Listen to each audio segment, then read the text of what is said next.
Here's how to download and play Bloodstrike on your PC or laptop through Steam. Bloodstrike is available for free on Steam. If you do not have Steam yet, open your browser, go to steampowered.com and click Install Steam. Download the installer, run it, select your language and choose an installation location. Create a free Steam account during setup. You need one to download and play games.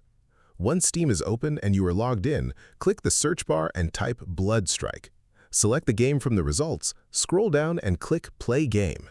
Steam will show you the total download size and installation location.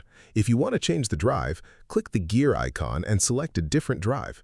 Click Install and accept the terms. The download may take some time since it is a full Battle Royale game. Once complete, click Play and the game will launch. Create or log into your Bloodstrike account in-game and you are ready to play. A tip: Bloodstrike has its own in-game graphics settings separate from Windows. Once you are in the game, go to Settings and adjust the resolution and graphics quality to match your PC's capabilities.